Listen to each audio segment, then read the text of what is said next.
Dennis Prager here. Thanks for listening to the Daily Dennis Prager Podcast.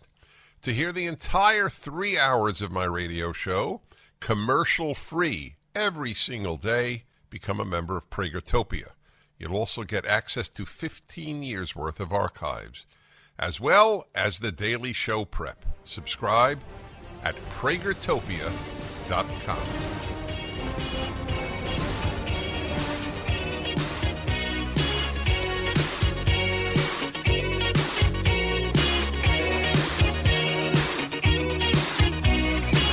And a good day, everybody, on this Tuesday, the 28th day of June, 2022. It is the Dennis Prager Show. I'm Mark Davis filling in, and I'm going to augment what I usually say, because this is an interesting day of humor. As Cindy informs you that girls want to have fun. Well, I'm not a biologist, but I can tell you I'm not a girl. I am, in fact, a grown man, and I like having some fun, too. So we will do that today, fun being a relative term. I always enjoy slinging hot topics, filling in on the Dennis Prager Show. Some of it is unbelievably heavy today.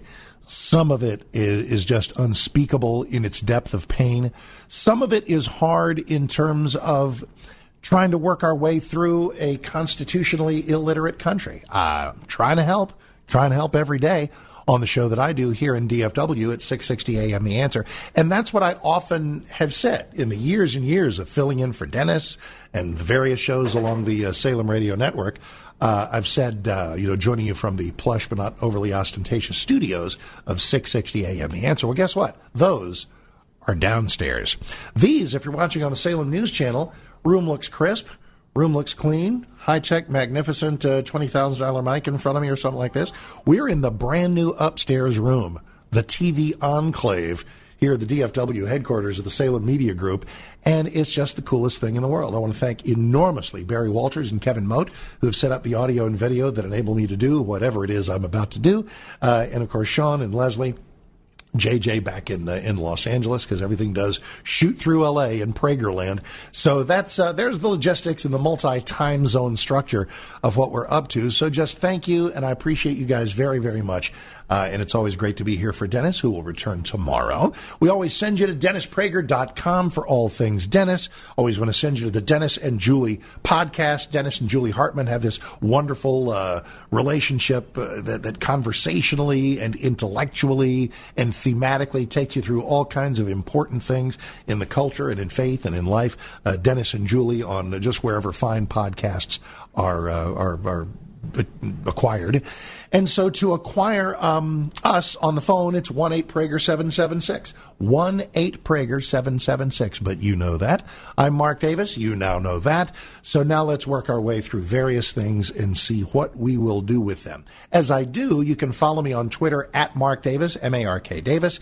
And during the breaks, it's like another entire show. I'll be taking a look at some of your thoughts there, and you can, fire something off if you don't have time to be on the phone. But if you do, I'd love to share some thoughts with you at this pretty amazing time in American history. Let me work through the breaking story today that broke overnight, and it's. I think we're up to 50 now. 50 souls lost. 50 migrants in the back of a truck. In the trailer of a truck. No air conditioning, no sustenance to speak of. Just jammed in there like produce by smugglers, by traffickers, who, they have their fistfuls of cash. So what does anybody care, right? They got their money. Well, I care. We should all care. They don't care. There are so many moving parts to this. And our governor here in Texas, Governor Abbott, has said, this is on you, Biden. Okay, which is a point one can make. Maybe one waits 24 hours, but, why quibble? As a policy matter, you will get less of this when we have borders that work better. I can't sit here at this perch and tell you that, if Trump were president, this particular truck would not have made it through. I don't know that. So perhaps as an overall generalized observation, it works to say that an administration and a Democrat Party that is not serious about our borders is going to carry some responsibility for those who make it through under any circumstances. My questions that I dealt with, and I always say some of the best prep for doing the Dennis Prager Show is finishing my own show downstairs at 6:60 a.m. The Answer. And I asked the local listenership, do you think that this is even front of mind? There have been times in recent history where it seems like everybody's all hopped up about borders. Lord knows I am. I'm in a border state. I'm energized about this issue all the time. But there are only so many slices in the attention pie. And at this time when, obviously, the Constitution is on fire with news, and in all good ways. The First Amendment, a huge victory for Coach Joe Kennedy. We'll talk about that. The Second Amendment, a huge victory last week for gun rights. We'll talk about that. Roe v. Wade goes down. It is on the ash heap of history, and that's magnificent. So it's, pretty understandable that, how much actual time do we have for every single issue in our heads? We can't have everything cranked up to 11 every day. So I don't know how big borders are going to be in the elections of 22. They'll be big. They'll be big with some folks more than others. They'll be big with me. But I guess that the occasion I take today is, before I say anything policy-wise, before we talk about whose fault this is, or even plumb the depths of the depravity of the money-grubbing, cavalier, dismissive world of the traffickers. They make their money. They pack people in the back of a truck and they are gone. What happens after that? No longer their concern. It is all of our human concern. And so, of course, I have conservative border policies in my head. Of course, there are things I want to do as a matter of politics and policy that reflect my beliefs. But the very first thing today, as I look at a story in the crawl on the cable news channels of 50 people dead in the back of that truck, the first thing I want to do is pray for them. There are 16 who survived. 4 of them are children. Let us pray for their recovery and pray for some clarity moving forward on these matters of policy so that we can have borders that work better and take a national stance that tells people that it might not be the smartest idea in the world to try to breach our country illegally. That saves lives. If porous borders have a death toll, and they do, a strong border saves lives. Keeps people out, which is exactly what a border is supposed to do, but it also has a protective effect in that scads upon hordes, upon reams, upon crowds, upon truckloads, literally truckloads, of people who are thinking about coming into our country, they'll think better of it. They'll think that maybe it's just not the greatest idea. And if we can have that kind of country again, that'll be a benefit to those within and those without. So we can talk about that at 1-8-PRAGER-776 and shoehorn the whole border thing into a week of news, a month of news that is, I won't say unprecedented. They're big news weeks all the time, but it's hard to remember a time when there has been more substantive developments coming out of our Supreme Court than the last few days. And you can tell that big and important things are happening because the left is having 14 conniption fits and 17 nervous breakdowns. And I made the observation this morning. I said for decades upon decades, we've seen the Supreme Court push us and lurch us leftward, take us in an anti-constitutionalist direction, in ruling after ruling after ruling, frequently with the complicity of justices nominated by Republican presidents. How we've unpacked those surprises, haven't we? So we get 50 years plus of left-leaning rulings. Now we get like 1 week of stuff for us. And by the way, for us, I don't just mean conservatives. I don't just mean pro-lifers. I don't just mean, Judeo-Christian people. And I don't just mean gun owners. I mean us, meaning people who believe in the Constitution, who believe that it says what it says and it means what it says. Shocker. And so we're getting rulings to that effect now. And people are just having an unholy crap fit about it. We have a constitutionally illiterate country. You got to do something about that. So what do you want to do? What do you want to talk about? Because I've just mentioned a bunch of rulings, all of which we can put under the microscope. So 1-8-PRAGER-776, 1-8-PRAGER-776. I'm Mark Davis. Follow me on Twitter. In for Dennis. Glad to be. We'll start to take your calls next. Stick around. Glad to be with y'all since Tuesday. The Dennis Prager Show. Rising interest rates, stock volatility, out of control inflation. People are concerned about what the future holds financially. This is Dennis Prager for AmFed Coin and Bullion. There's no better time than the present to move a portion of your IRA into precious metals. Gold and silver IRAs are more popular than ever, and dealers are advertising heavily for your business. You should know there's a right and a wrong way to set up your precious metals IRA. Mistakes could cost you hundreds of thousands of dollars in IRS fines. Nick Grovich, man I completely trust, owner of AmFed Coin and Bullion, has agreed to send you a concise report about how to set up your IRA and how to get the best bang for your buck. Nick and his team will be happy to help you set up your precious metals IRA or review your current account. Call AmFed Coin and Bullion, 800-221-7694 for your free IRA report and all your precious metals needs. AmericanFederal.com. That's AmericanFederal.com. And that may well be where you are watching right now, and I hope you are. Mark Davis filling in for Dennis, who will return tomorrow. Follow me on Twitter at Mark Davis, filling in here from the DFW studios of the Salem Media Group. I'm going to go right to calls on this migrant tragedy, and then we'll work on some Constitution 101 for the country because it is so sorely needed. But as I go to the first couple of calls that are about the borders and about just we'd like to think that from tragedies we learn lessons. Yeah, but it all depends on who's paying attention and from whom the lessons are absorbed. Because obviously you get things like massive school shootings, and there are lessons that you'll get from the left, like you need to grab everybody's guns, whereas my lesson would be fix the society, raise kids better, get back to God. Obviously, are there some policy issues that stem from the school shootings that are a good idea to follow? Absolutely. Additional attention to mental health, additional attention to school security? Absolutely. Maybe if you want to, and we can talk about this today if you wish, the notion of some level of added scrutiny to the gun buyers who are 18, 19, and 20. Sure, we can talk about stuff like this all day. Red flag laws are a deal breaker.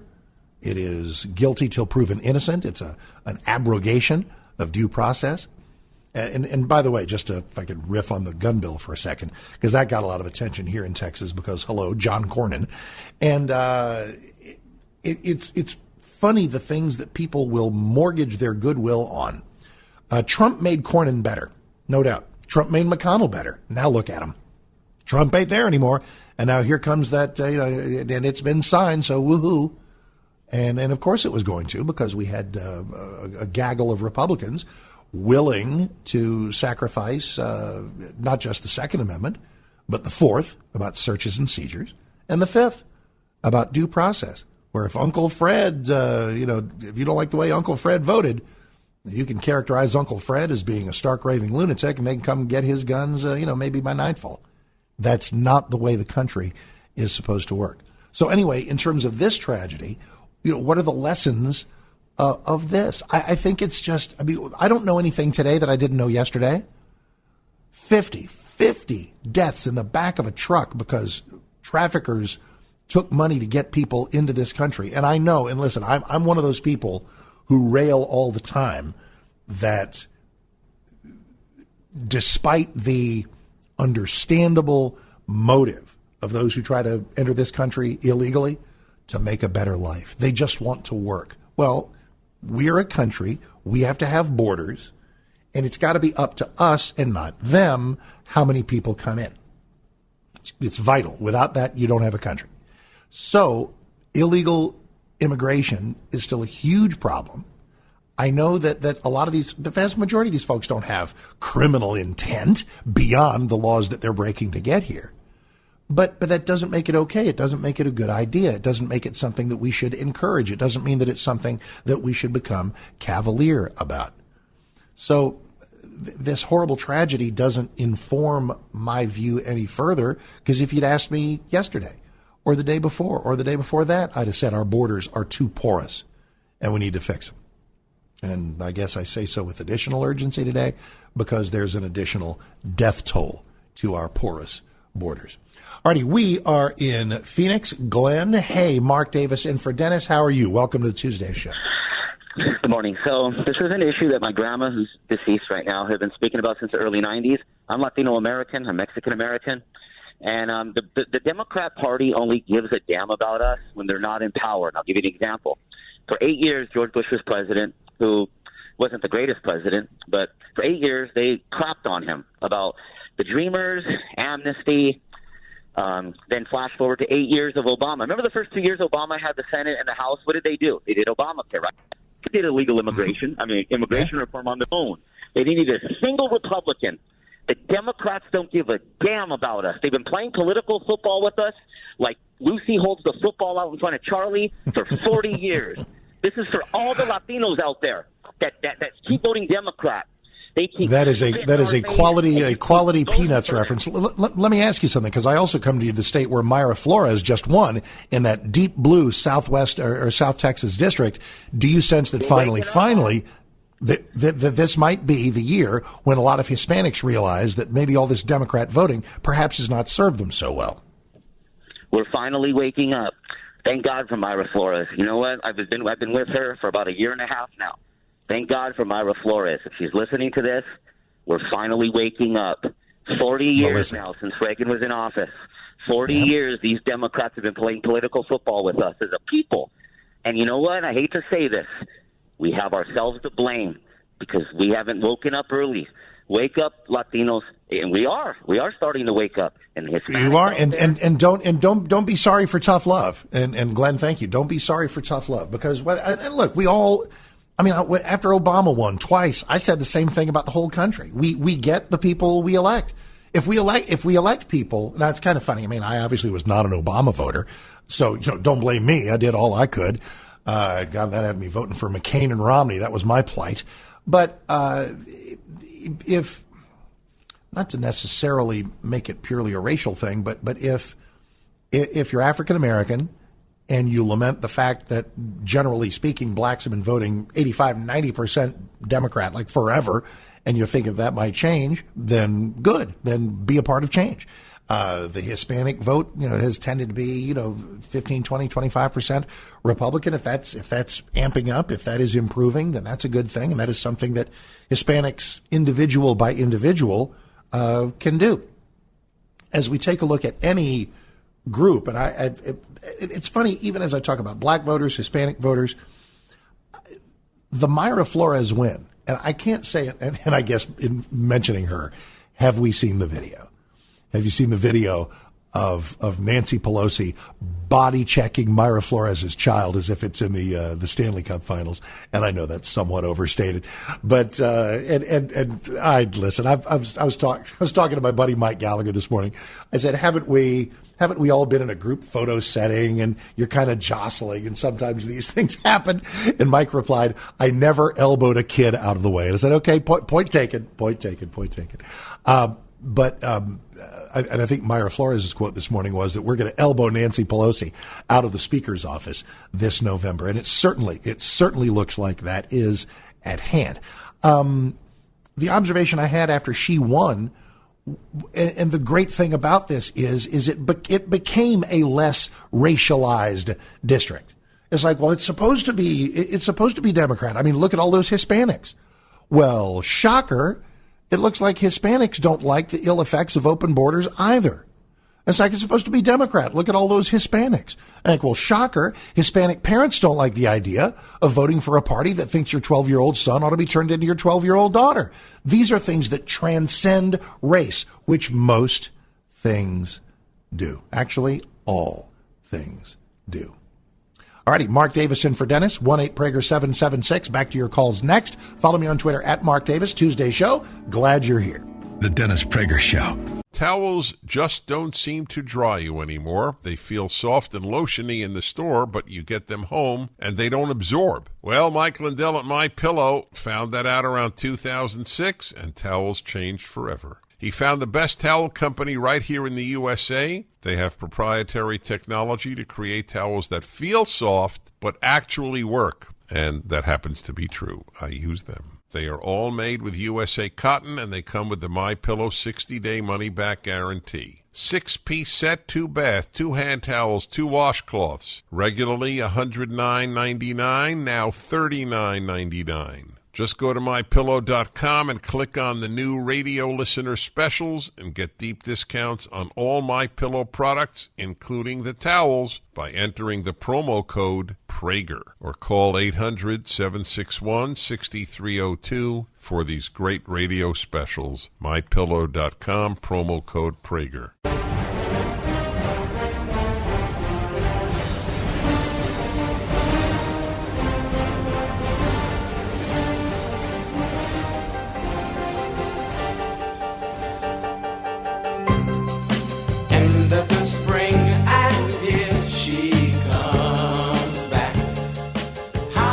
And a good day to all. It is the second hour of the Dennis Prager Show on this Tuesday, June 28th, 2022. I am quite demonstrably not Dennis Prager, so what exactly is happening here? Well, I'll tell you. It's happened a lot before, and I'm always grateful when it does. Mark Davis filling in for Dennis here at 660 a.m. The Answer in Dallas-Fort Worth, or upstairs from it in the newly crafted TV enclave of the Salem Media Group here just east of DFW Airport. It's exciting. We're kicking off the room in style with a day filled with news. Let me give you the phone number and where we are, and you can help decide where we go. 1-8-Prager-776, 1-8-Prager-776. Always go to DennisPrager.com for all things Dennis. Follow me on Twitter at Mark Davis, M-A-R-K Davis. Always go find the Dennis and Julie podcast, the various things that are happening there in the Dennis and Julie podcast. Check that out. And but because they talk about all manner of things about life and liberty and society and culture, et cetera, et cetera. It's a very neat partnership that he has, and I'm always grateful for the partnership here with everybody at this program. So let's establish our on-air partnership right now at 1-8-Prager-776 in the following way. We spent our first hour talking a lot about the lessons to be learned from the horrible migrant tragedy of 50 corpses in the back of a truck. Governor Abbott here in Texas, hasty to say that's on Biden. Would that particular truck have made it through, even if we were serious about the borders? Maybe. But I think the overall broader point is that porous borders have a death toll. When the smugglers, the coyotes, the traffickers know that they can pretty well flood people into our country at will because of policies that will do little to thwart that practice, well, this is going to be what you will get more of. So we have that, already one layer of topicality. Let me establish a few others. First, a little bit of, if you want to call this breaking news, I put huge air quotes around that. That infernal January 6th committee has gavelled open. Hey, I just feel more informed already. Liz Cheney is talking after some opening words from Benny Thompson. The January 6th committee has gavelled in a surprise day of hearings today. Surprise. It's all a surprise. And they had a surprise witness. And oh my, how the internet was on fire yesterday with who the surprise witness might be. What enormous, life-changing, story-enlightening figure might this be? Well, it turns out it is a woman named Cassidy Hutchinson. Cassidy Hutchinson was an assistant to former White House Chief of Staff Mark Meadows. Okay, so there you go. I don't know, man. They got him now. I think they've got him now. Is it worth a word or two about this committee and what it has done and what it has not done? How about if I do? We got plenty of time here, and obviously phone calls open to you at 1-8-PRAGER-776, 1-8-PRAGER-776. And where I want to ultimately go is the constitutional illiteracy that grips our land and what we all might be able to do about that. And it's funny because, in a way, when Supreme Court justices issue constitutionalist rulings, people learn things. Ooh, it's a lesson hard learned, a lesson very hard learned by many, some responding with outright violence. Oh, and it's funny, if somebody goes and throws a brick at a Supreme Court justice's house, that's awful. But at least they kind of know, they got a concept of who the villain is in their twisted view. What is with the violence that is being directed at crisis pregnancy centers? What in the world? There's one, there's so many here in DFW, and one of them called Birth Choice Dallas. My own producer, Rhonda Moreland, is like on the board at Birth Choice Dallas, and so she's been deeply embedded in this for a long time.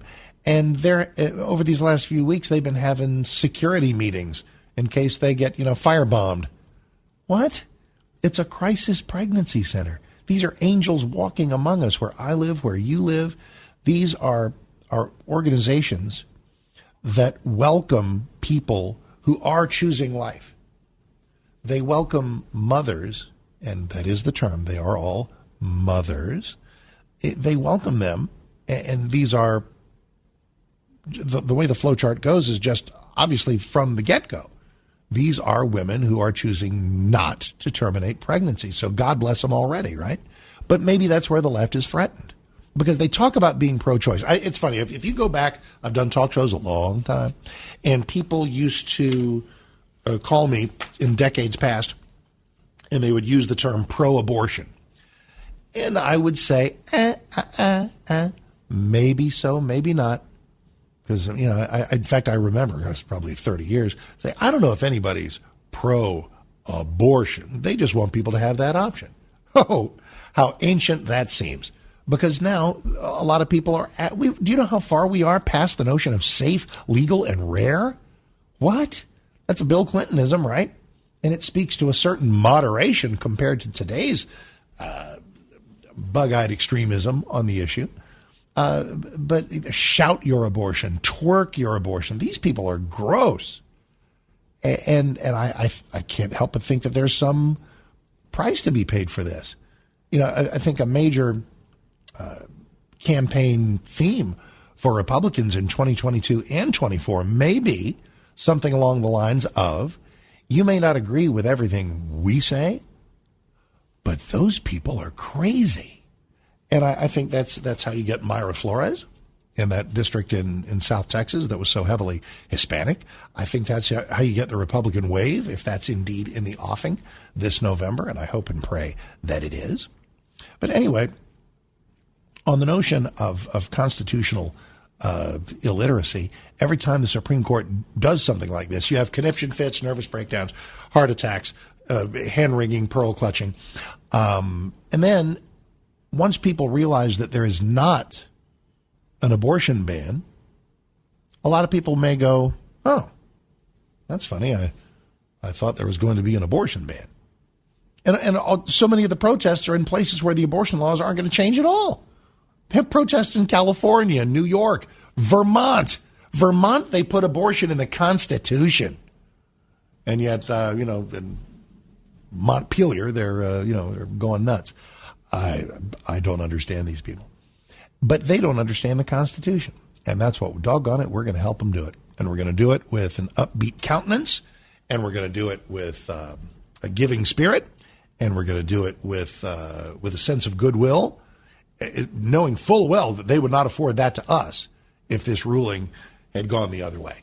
So there's that. Now, on the notion of this committee, when the January 6th committee was taking shape, my dog knew that it was a political show trial, that it was a witch hunt, that it was a trial in search of a crime, desperately in search of a crime.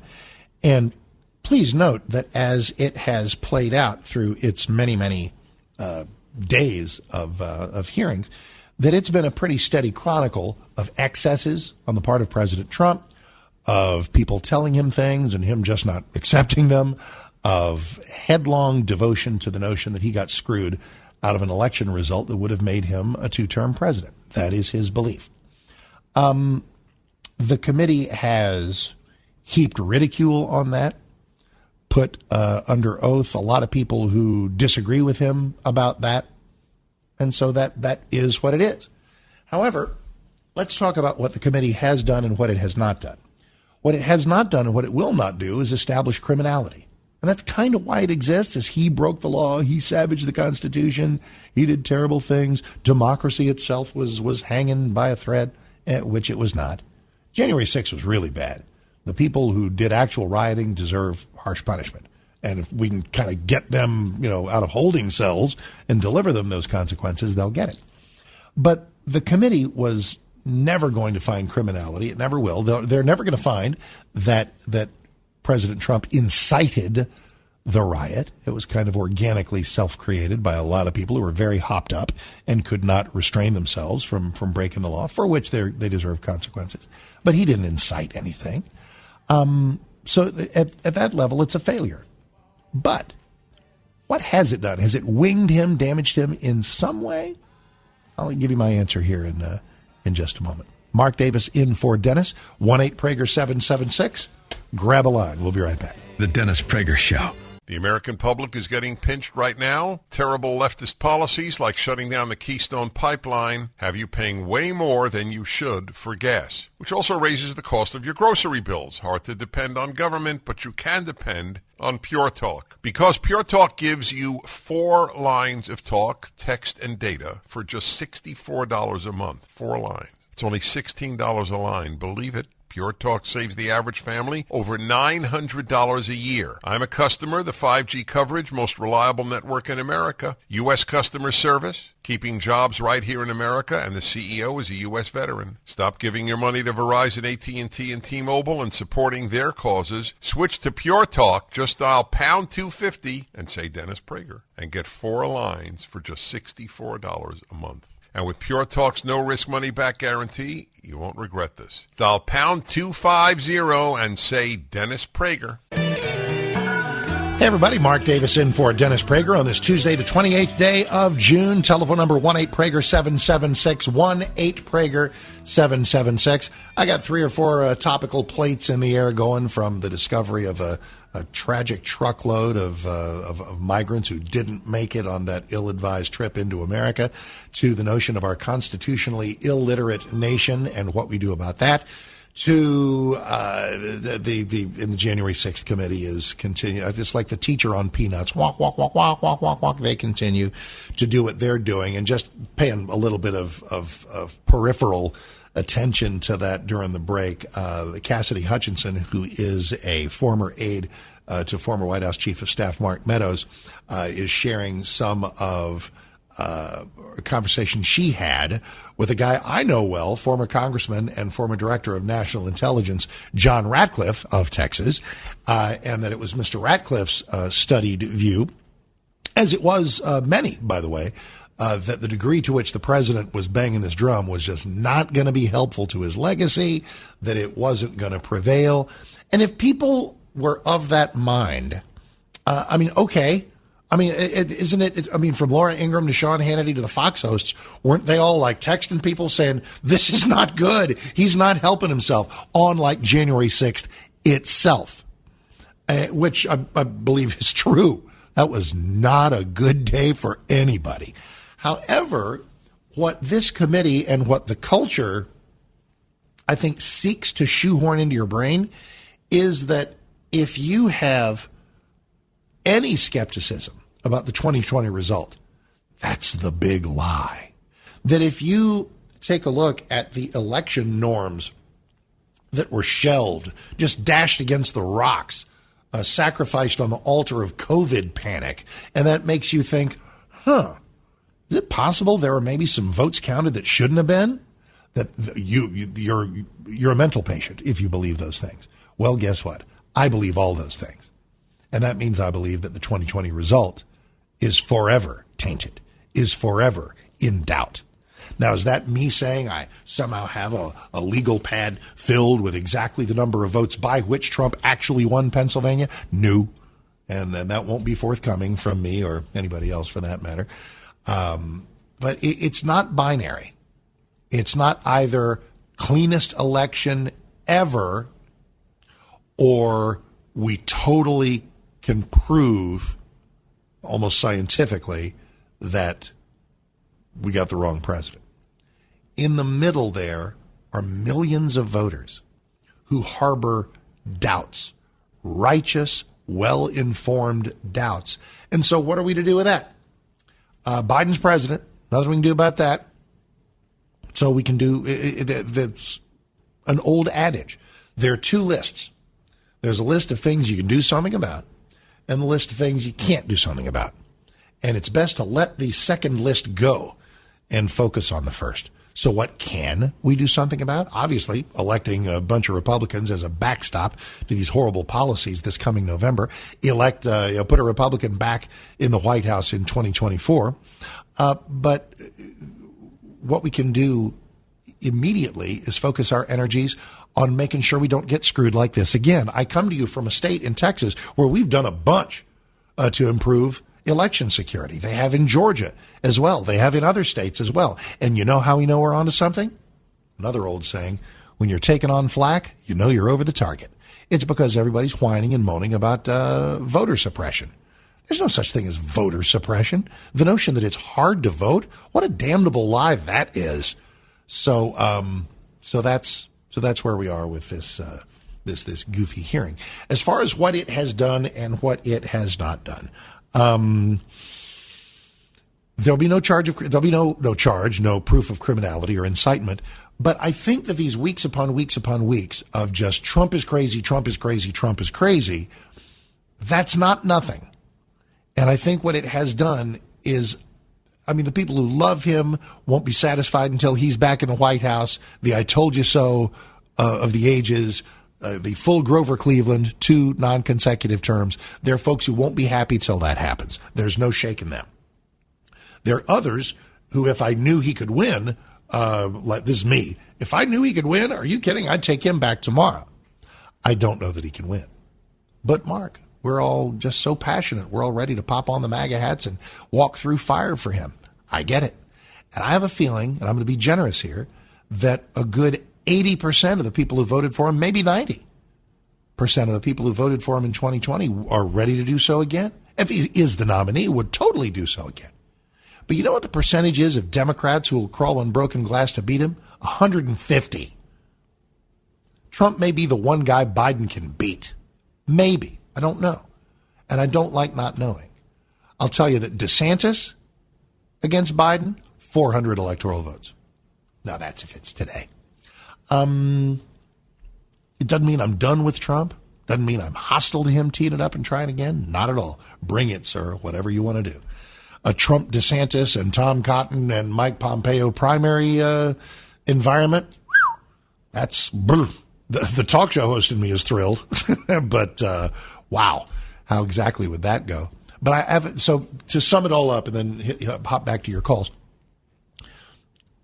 If these stupid hearings have done anything, I think they have worn down some people. They've created in some Republicans the notion of like, okay, they're just fatigued. It's like, enough. Maybe it's time for new blood. Maybe it's time for DeSantis or somebody else. Maybe it is. Your thoughts? 1-8-PRAGER-776. As we head next, we are in Gray Lake, Illinois. Judy, hi. Mark Davis in for Dennis. How are you? Hello, Mark. Thank you for taking my call. I'm well. My pleasure. Thank you. Doing great. I know you were talking about teaching civics in school. Yes. We don't do that anymore.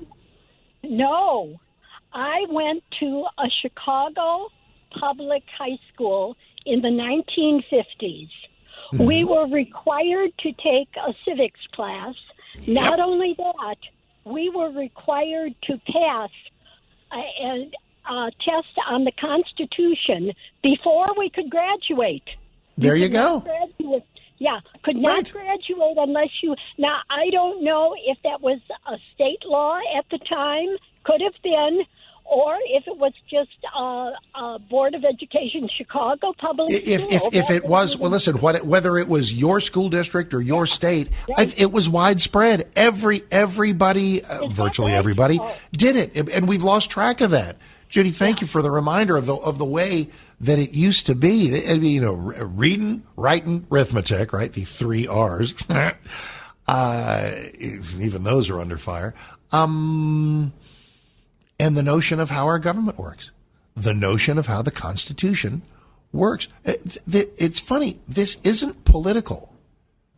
It's not political to tell people the circumstances of the country's birth.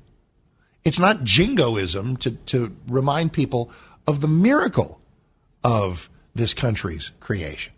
A country built on an idea, a country built on, yes, religious freedom, but also self-determination, where government is run by the consent of the governed and not through some royal blood lineage or landowners or such. An appreciation for America. For some reason, there are people that don't want our children growing up with an appreciation for America. Why might that be?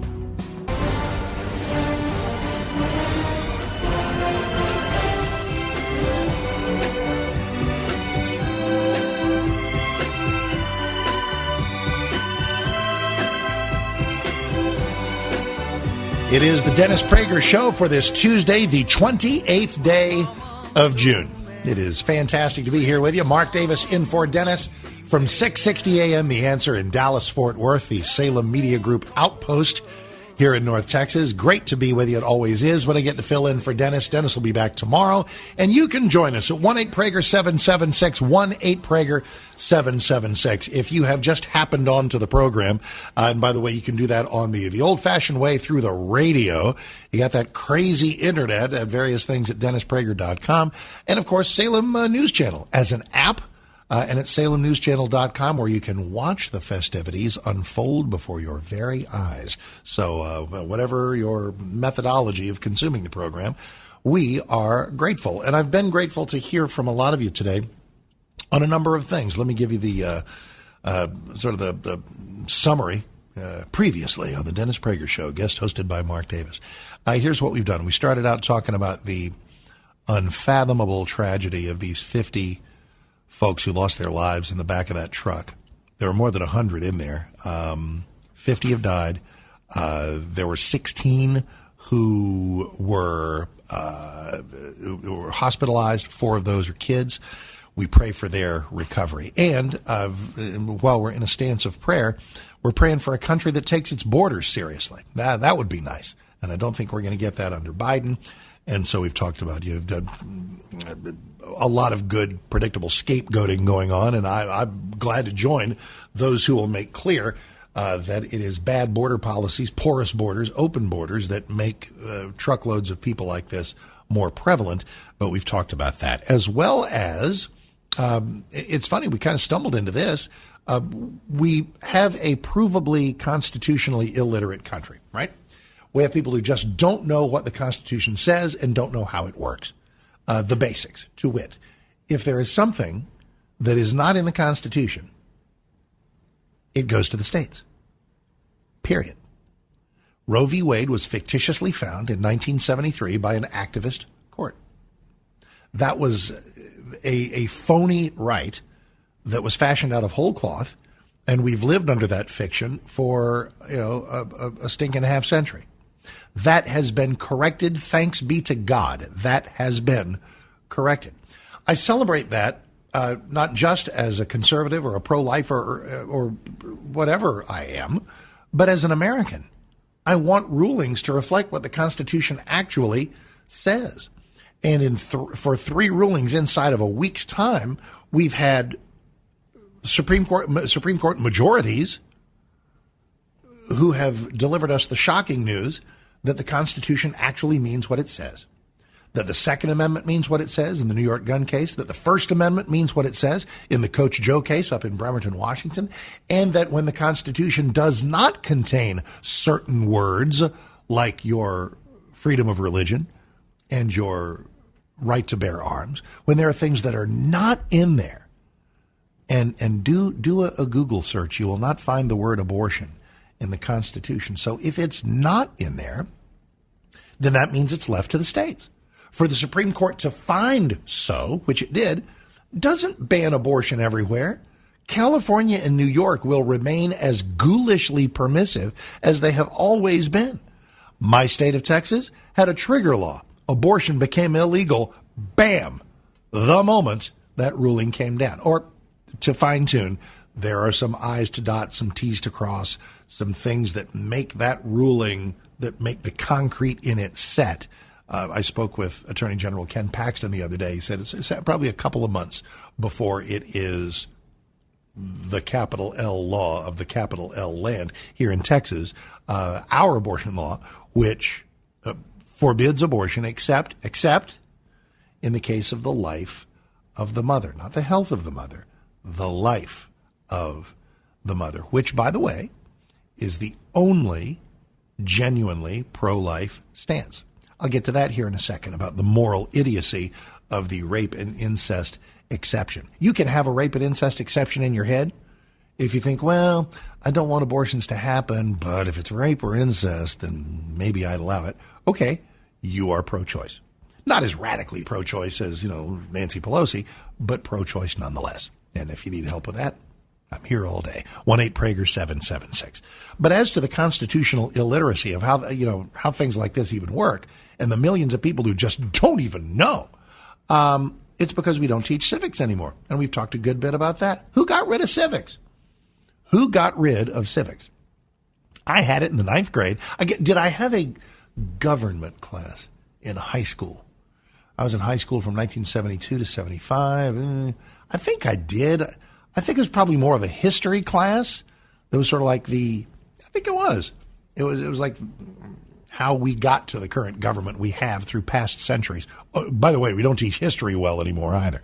But the last time I was in a class called civics, it was in Prince George's County, Maryland in 1972.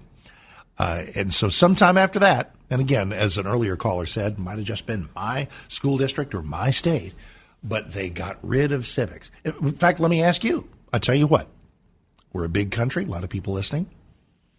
Is there a class called civics in your kid's school right now? Is there a class called civics or government in your kid's high school or junior high school class right now? I'd love to know where it is. Now, here's the thing. It can exist by that name or some other name, but then you got to ask, how's it being taught? Who's teaching that thing? Because if you've got some, blue-haired, pierced, tattooed teacher teaching the government class, I'm sure I'll now hear from conservatives with blue hair and tattoos. Okay, I'm not talking about you.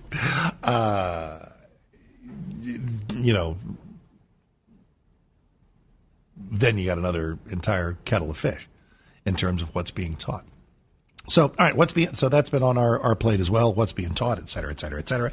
So let me start to hop some of your calls. Whoa, let's bang the mic. 1-8-PRAGER-776, 1-8-PRAGER-776 as we head to North Carolina. Rosemary, Mark Davison for Dennis. How are you? Hi, Mr. Davison. I hope you're well. I'm fine. Thanks. I'm very troubled with the wonderful rulings that we got. They're already trying to undermine with funds to send people who want abortion to abortion states. But the reason I'm calling is I don't know how many people recognize the dire threat our Constitution is under. Barack Obama, when he was running for Senate, he was on tape. He was recorded giving a speech telling the people that he wanted to elect him that the Constitution needed rewritten or abolished, which is what we hear. I don't believe Obama ever said the Constitution needed to be rewritten. However, listen, there are a lot of verbs that he could have used there. These are people who have tried without actually taking, a Sharpie to it, who have tried to rewrite it anyway. The High Court in 1973 tried to rewrite the Constitution. I tell you what they did is they went in there with a little pen and they found the Constitution and said, okay, we're going to stick something in here between the lines written in the late 18th century, and we're going to stick in here, there is a federal right to abortion. Bam, there you go. And by a 7-2 ruling, they put it in there. And what this court did is come in there with some whiteout and get rid of that noxiously found false addition to the Constitution. Alrighty, 1-8-PRAGER-776, 1-8-PRAGER-776. Let me, I tell you what, rather than give somebody short shrift, let me go ahead and get to the break and come back, and we'll take a lot more of you on a wide variety of subjects. Here's going to be the upshot. I've been paying peripheral attention to the hearings. Ms. Hutchinson, who is Mark Meadows' assistant, she was apparently witness to one particularly vivid scene where President Trump saw Attorney General Bill Barr throw some shade and some doubt on the notion of the viability of election fraud claims. And he apparently took like a porcelain plate with a burger on it and winged it against the wall. Okay, I'm sure we'll have video reenactments of that for World News Tonight with David Muir. But it's just another day of these hearings highlighting that Trump was pretty twisted off about this. Guess what? I knew that. Changes nothing about the law, changes nothing about incitement. But, we've talked about how the landscape might change. Mark Davison for Dennis. Right back. The Dennis Prager Show. It is the Dennis Prager Show for this Tuesday, the 28th day of June. Mark Davis in for Dennis. Follow me on Twitter at Mark Davis, M-A-R-K Davis. Follow all things Dennis at DennisPrager.com. And go grab that Dennis and Julie podcast, wherever fine podcasts are disseminated. Dennis and Julie Hartman is her last name, right? She's a Harvard student who realized, wow, education is screwed. And that's been adversely affecting my life. And if you have that in your head as a young person, the person you need to be talking to is Dennis Prager. and so Dennis and Julie hash out a lot of issues of the day, large scale and microcosmic, and it's just a wonderful thing. The Dennis and Julie podcast, I think a new edition of that is a new chapter that is due out any minute. So go looking for that. All right, we're looking for your calls and finding them aplenty. 1-8-PRAGER-776, 1-8-PRAGER-776. And we're looking at how we became so constitutionally illiterate, which is on display like every day since these rulings are coming in. And we're talking about how the teaching of civics kind of went by the wayside, talking a little bit about the stupid January 6th hearings and if they have any effect. The various headlines of the moment, including the horrible, tragic finding of a bunch of bodies in the back of a truck from a horrific smuggling attempt of illegal immigrants into my state of Texas. So a lot of things going on, and you can even add something else if you wish. 1-8-PRAGER-776. Let us hop back to your calls. We are in San Diego. Jackie, hi, Mark Davison for Dennis. How are you? Good morning. Well, it's morning here, Mark. Thank you for taking my call. And Sure. And also, I am so grateful the way you start your program every time when you're on here for Dennis. I appreciate the prayer. Well, thanks. Yeah.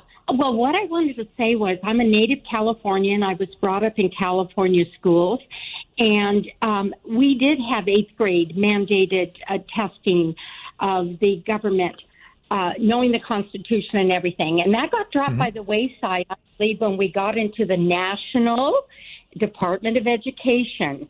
You know, when the mandates started coming down nationally, things have really gone awry. And but the reason I wanted to call was this was a fascinating comparison. A family friend became a U.S. citizen in 2018. She was studying and had to pass a test on the U.S. government, which included studying and looking at the Bill of Rights, the Declaration of Independence, all this, and she had all these things out on her table, and her college-age daughter came walking through and asked what it was, all this stuff. Excellent. And so Sandra was telling her, And her college-age daughter, having gone through California schools, said, "Mom, I have never seen any of these documents. I didn't even know these things existed. Go but figure. I do know the names of rocks." Yes. I can tell you igneous, metamorphic, and sedimentary, but I don't know anything about my country. Thank you so much, ma'am. Jackie, that is fantastic. And I'll tell you what, I'll pivot from that to a story from these hallways right outside this room. We have like 5 radio stations in this building. The one that I do my show on, the talk station of 660 AM, The Answer, a massive powerhouse of contemporary Christian music, KLTY, and a station that is a Spanish language Christian teaching and talk station serving DFW. And those are some of my favorite coworkers. I mean, they are salt of the earth, magnificent folks. We all see each other in the hallway now that we're all back in the building post-COVID.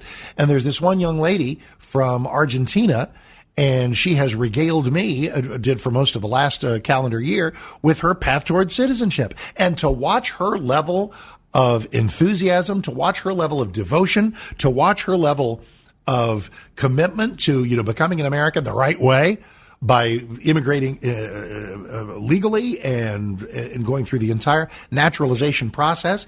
And she talked about the stuff she had to study for her test. And we were talking about how fascinating it is that, I didn't have to do that because I'm born in Texas. I was born in San Antonio. Boom. Instant citizenship. So I don't have to take any test to become a citizen. But the folks that we welcome in as citizens have to take a test, have to prove a certain amount of proficiency with some facts and figures about the country that they're seeking to become a part of. And we just don't require that of our own people anymore. We just don't require that of our own people anymore. And I think we are poorer because of it. Alrighty, we are in Ardmore, Pennsylvania. Linda, hey, Mark Davis in for Dennis. How are you? I'm terrific, Mark. Great to speak to you. Hi. Hi. Can you hear me? I can. Okay, great. Here's the part where you start talking. Oh, you want me to talk? I thought you were going to ask me. That would be a wonder. The show goes way better. Trust me, it'll be magical. I actually speak. So the reason for my phone call is you asked the question of what are some of the classes that are taught, and is civics taught in high school or middle school? And the answer, in my experience, is no. I have 5 children, raised most of them in the state of Massachusetts. The classes are called AP Government and AP Comparative Government are usually what is offered, at least in the 4 different schools my kids attended. Most of my kids attended faith-based schools. I'm a Catholic, so they've attended Catholic schools. In those classes, yes, to answer your question, they're extremely biased. The definitions, for example, of what is for instance, conservative versus a liberal, and also to the extent where the material, the government, the workbooks, the textbooks are 100% biased. So you can't even imagine. There's nothing. Now, my kids have been grown up with me, so they differentiate, but they have to, accommodate the teachers, right, in order to get a decent grade.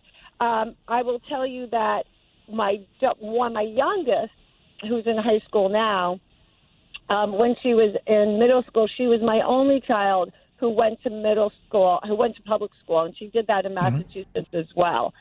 And I took issue with the history teacher at the time because they had a section that was called current events. And the articles that were poised and given out for current events, and it was during Trump's presidency, were 100% biased against the president every time. Of course. So Linda. I spoke to her. There was one that equated Trump to like the Salem witch trials. Another when he did the terrorist ban, to fly into the country. That was, why did President Trump do a Muslim ban? Of course. Okay. Yep. And then when I addressed it, my daughter felt that when she walked the halls, the teachers stopped, pointed to her, and were talking about her. Okay.